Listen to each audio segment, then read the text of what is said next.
everybody, and welcome back to You've Got Comms, your bi-weekly touch point for all things workplace impact, employee experience, and of course, above all, internal communications. I'm your host for today, staff-based content marketing manager Emma Fischer. And today we're going to talk about something that is rather big. And no, for once, this isn't the elephant in the room, but rather the 2025 Employee Communication Impact Study results that were brought to you by Staffbase and YouGov. So, over 3,500 employees across 6 countries were surveyed, and the goal was to find out what is really going on with employee communication at work. And to be honest, the results were quite eye opening. To help break it all down, I am joined by Andrea Holland, who will provide a North American lens as the head of North America communications at Staffbase. I hope you guys really enjoy the insights, revelations, and solutions we discuss in today's episode. Hey, Andrea, welcome to the show. And I know you've been deeply involved in the impact study. So, do you mind telling us a little bit about your role with Staffbase and the study? Good morning. Thank you, Emma. Yes, thanks so much for having me. My job here in North America is to amplify staff-based North America and the voice of the internal communicator in this specific market. So yes, I've been very involved in bringing our 2025 Employee Communication Impact Study to life, starting with figuring out a lot of the questions, figuring out who exactly we wanted to target and what kind of outcomes we were keen to see. I'm so excited to get into this. So I'm going to get started right away. And this is one of the most pressing issues that I know the study revealed. It is non-desk employees and the fact that they are not receiving equal communication. So according to our US data, only 10% of non-desk workers are very satisfied with the internal communications. And then we have 40% rating it fair to poor. So, Andrea, in your opinion, why do you think non-desk workers are still being left behind in 2025? Like, we have all the tech, so what is missing from the way organizations are reaching audiences? I know it's wild, right? And it's something I didn't really think a lot about, to be honest, until I started working with Staffbase, because I never really had worked with an organization that had catered to frontline workers. Because when you think about it, a lot of communication strategies are historically catered to desk-based employees like you and me. You know, non-desk employees, these frontline workers, they often lack access to email and intranets. They're not in front of their computers all day like us. Um, so I think that's one thing. These messages, I think also they're rarely personalized to their environment or their role, again, catering to like these desk-based workers. So, like you said, like 10% of non-desk workers were satisfied with the comms they get from the outside organizations. Like this is wild.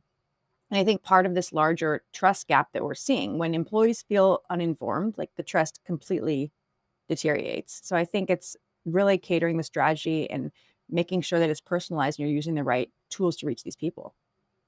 So, speaking of trust, what strategies are actually working for organizations to reach their workers in order to establish that shared connection? Absolutely. So, as we mentioned, a lot of these folks are not in front of their computer all day like us. They're on their phones, they're out in the field. So, this mobile first communication is always going to be an organization's best bet. And that's oftentimes through an employee app, right?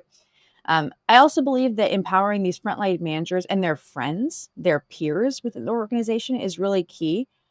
A lot of these folks already hold informal authority within their team. So when you give them the right tools, they can really help build and reinforce that trust.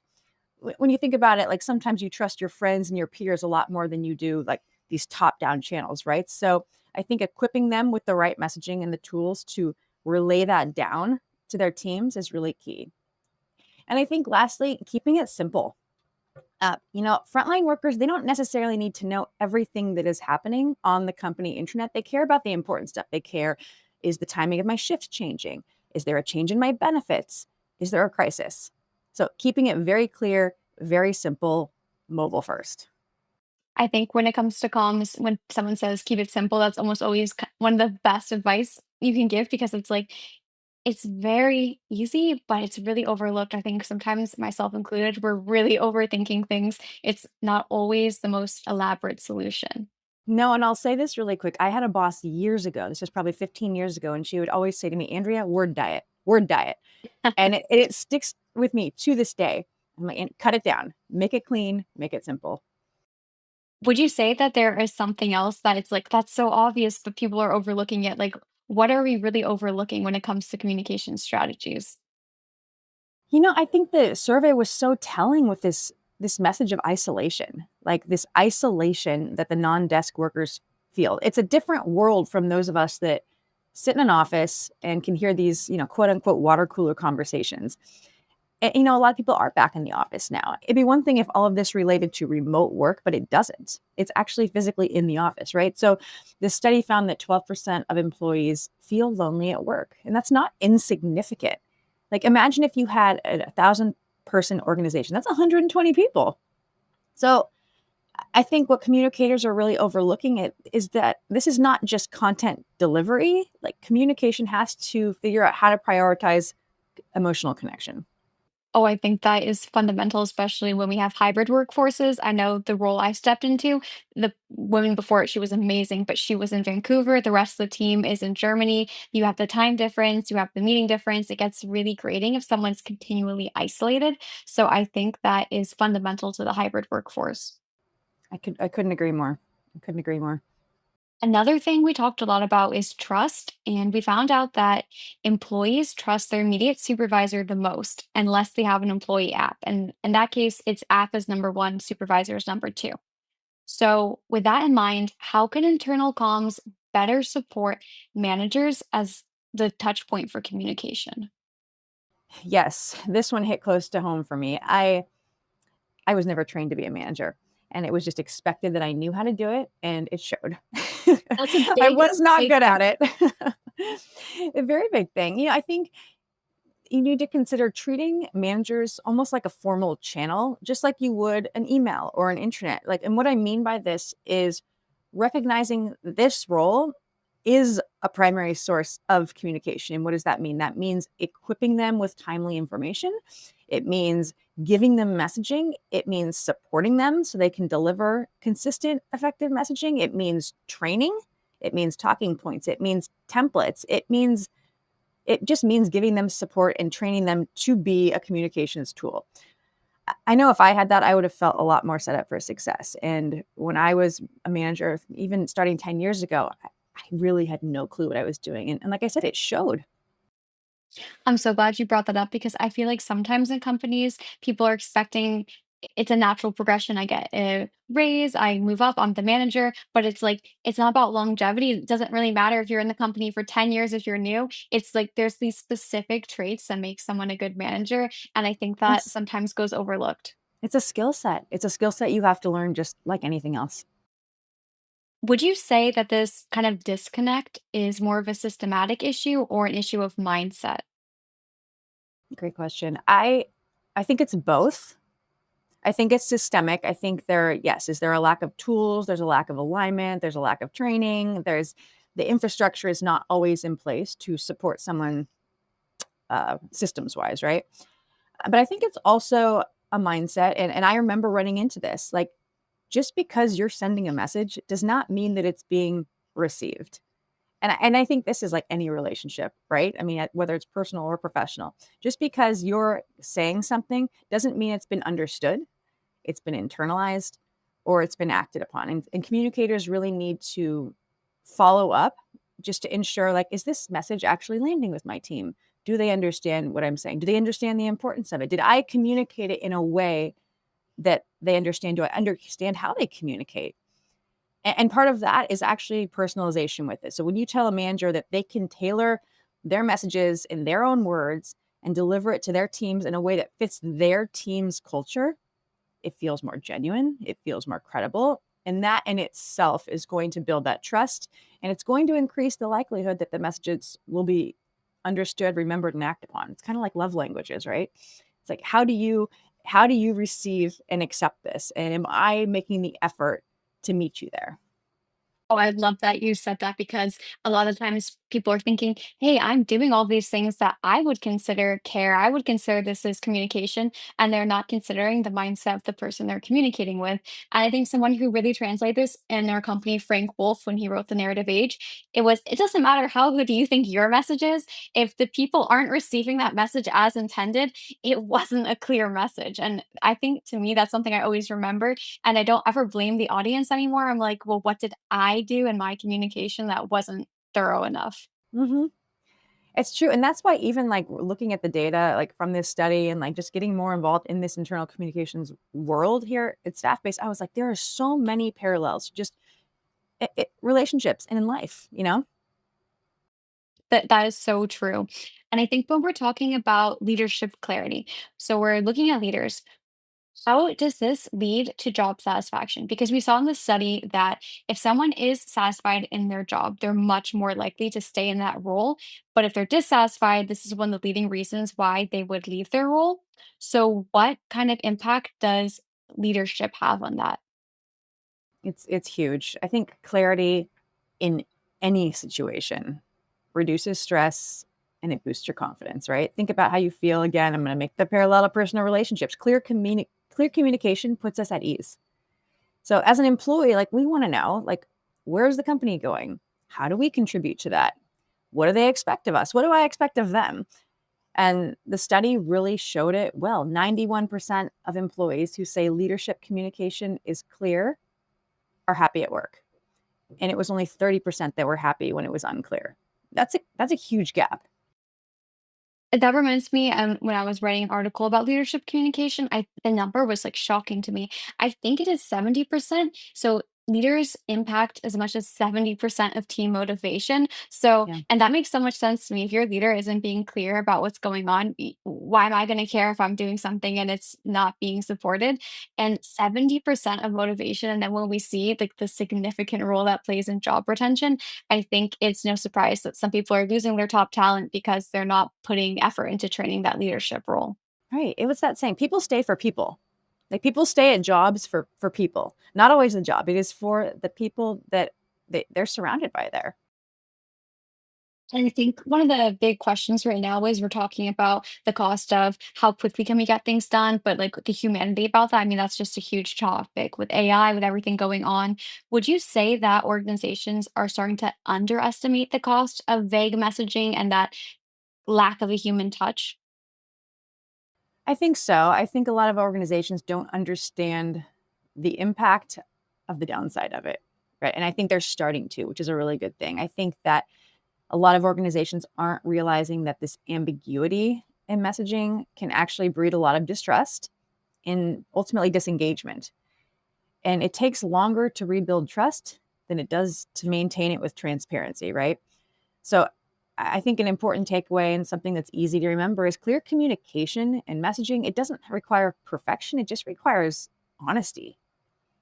Like just honesty along the way. Like people are going to be more engaged when they know I'm getting a clear, honest message from the top down on what's happening. I feel in the loop, I feel in the know, and I feel like, okay, I know what's happening within this organization versus like I'm getting one communication once every few months and you're just left in the dark because it had to be perfect, right? And this is what you were saying earlier, that simple is better sometimes. Like, it doesn't have to be this huge strategy. Of course, don't make jokes during something very serious, like, be straightforward. But it's so much harder to rebuild that trust than it is to keep it in the first place. And it humanizes you as a leadership team. Like it humanizes you, and people connect with that. Humans connect with humans, not products, not things, right? With other humans. So the more honest and vulnerable you are, the more engaged of a workforce you're going to have. I think that's so true. And that's how you build the psychological safety that people need in order to feel comfortable and safe. 100%. But then when it comes to connection, it's just a bit surprising to me. I'm not a super tech savvy person. I'm much more on the creative side, but I look and I see there's no shortage of tech solutions. Like there's basically a tech solution for any issue you have. There's even like a Right. website, there's an app for that. So it's like, are companies just underutilizing the employee apps because they have this all at their fingertips? Is it just a question of usage? I think so. I mean, short answer, yes. Just based on what we saw from the study. The study found that only 11% of US employees get crisis updates on their apps. But of that, 79% of those people rated this crisis communication as excellent, which shows you that they're looking at the app. It shows you that frontline workers are looking for communication. So the apps really need to offer like push-based notifications or whatever other technological features are within there to utilize them fully, because their frontline workers are looking at it and they do want information. Honestly, I think it's to me, that was the most eye-opening statistic. It's that only 11% of the employees are getting these crisis updates, and I mean for big crises, because when almost 80% of the people, like 4/5 of the workforce, are rating this as useful, I can't really understand why it's not being used. Right. I think a big problem is actually how they roll it out. So Mhm, like oftentimes like organizations will have these apps for their frontline workers, but they're treating it like an app update or an IT project, not an actual communications tool. So maybe there's not anyone championing it from the comms mhm. team. Maybe there's no onboarding for the frontline workers on how to use it and training, you know, but I think there needs to be a content strategy aligned with it. People don't know what to expect. You have to tell them what to expect, right? Um, so I think a lot of the I don't know, problems or mistakes with a lot of these apps that people are using is like there's no content strategy attached to them. There's no expectation. There's no here's what to expect. So that's where I think a content strategy comes into play and treating it like a true communications tool.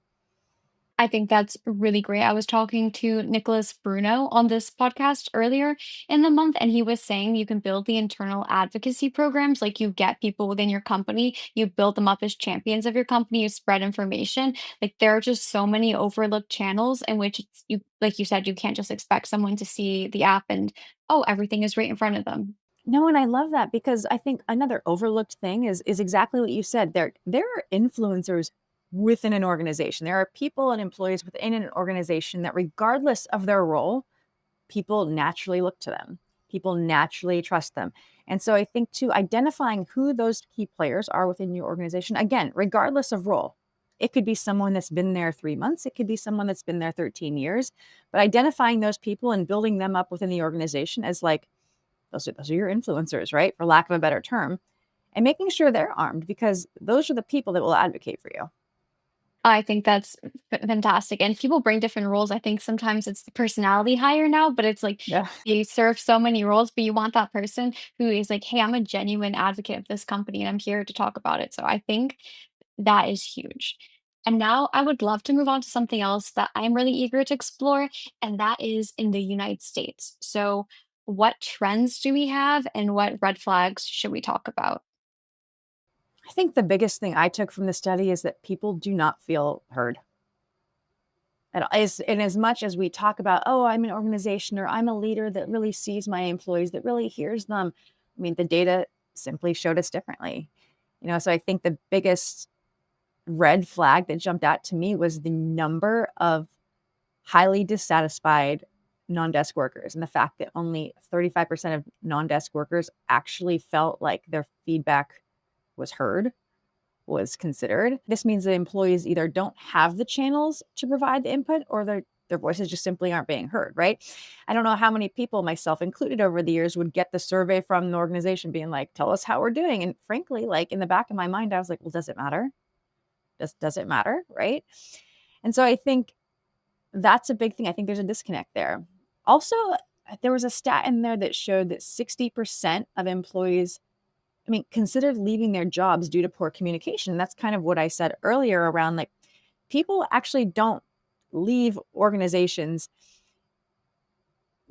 always for products or like what the company is. Yes, of course, sometimes, but oftentimes it's the people and the lack of connection. The communication is clearly tied to retention and morale. I know people that have stayed at companies and foregone like pay raises and IPO options, all kind of stuff. Cause like, you know what? I really like who I work with. I really feel connected. I feel like this is my family. I feel safe here. And that's more important to me. So I think that was like the biggest red flag that I saw in the US study was that there's a lot of talk about how companies do this. But again, it's not received. I couldn't agree more. Whether with a work issue or personal life, I've really found that almost every single problem I have boils down to not what is being asked, but like how it's being said. I'm very flexible. I have no problem taking on something, but like clarify what's going on, be Yes. clear with the process, the expectations, be open about the truth. One thing I really like at Staff Base is we have the AMAs and we have them that they're open. So it's like sometimes I think people write more spicier questions or they're really getting into things. And I admire when people are like not afraid to call out an organization or challenge something. And then the organization itself is also very transparent about that. So I definitely think this is something in the US in particular. Please correct me, but I think people want that transparency. 100%, especially like Gen Z, which is like the biggest next workforce, right? I mean, that is what they want. That is a priority to them. That is, they have made that very, very clear. And I admire that. I admire that. And I think it's incredibly important, like we said, to tie people together. And what I love about Staff Base too, this is one of the most transparent organizations that I have ever worked for. So even in these AMAs, somebody asks a hard question, they will answer the hard question versus a lot of organizations will not. They're like, you know what, this one, we're not going to touch this one. We're going to pretend we didn't get this one, right? They will answer the question, which I just deeply, deeply respect. Me too. I have to say, I really appreciate that. But I'm really curious, was there anything about the study that surprised you? I don't know that it surprised me, but it also kind of did in the sad way was just the loneliness piece of it.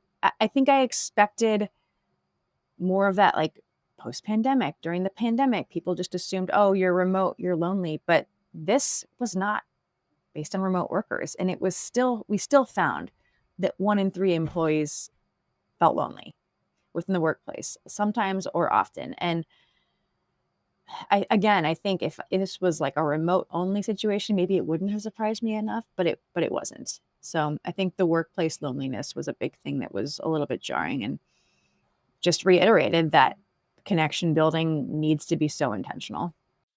I really think during the pandemic, of course, it was so isolating, but a lot of companies really focused on that connection to try to do something. And then everyone thought, well, the pandemic ended, everything goes back to normal. But I think for so many people, like this normal never really resumed.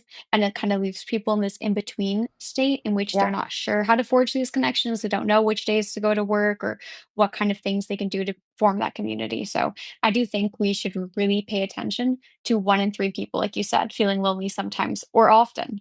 Yeah. Absolutely. Absolutely. So I think we really shed light on the biggest issues. We have the loneliness, we have the disconnect for the for the frontline workers, the non-desk workers. And we also have this growing sense of who can we trust and the need to train our managers. But what is one step now to turn this into action that comms leaders can take this quarter? Absolutely. I know. I'm a big action oriented person. Like, what? Don't give me the information, but tell me what I can actually do with it. And I think, like a lot of comms people, right? I Yes. think one thing you can do today is really just look at your entire organization and conduct a communications like equity audit, right? Figure out, like, from all your messaging, from all your strategies, from all your initiatives, like, who in your organization is not being effectively reached, like taking a look at all the audiences within your organization, who is not being reached right now, and focus your efforts on improving communications to that group only. And I think for a lot of people, like they should start with frontline workers. Like really, like what is the comms that they are receiving? And I think you really need to prioritize this action over the intention. And that's again like anything in life. Intention is great, action is everything.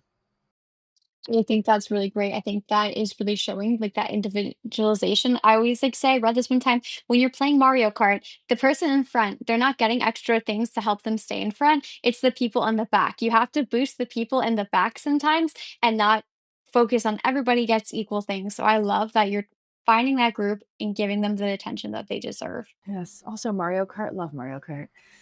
Yeah, Take me I back. hope I Take me haven't back. used this analogy before on the podcast, but I'm like, I really like that because It's I'm a in good the one. front place.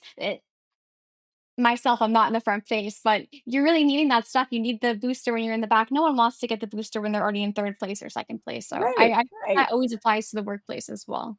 Mhm. I really like that we've sort of challenged some things in this episode. So as we were starting to wrap up, what would you say is like one mindset shift for myself? I know I can look at things really intensely and then I step back and I'm like, I didn't see this accurately. What do you think is some place people are getting stuck and we can kind of pull them back? I would say it's more of a mindset shift. As a communicator, we're often programmed. How am I communicating this? What is the messaging? How am I broadcasting this information out?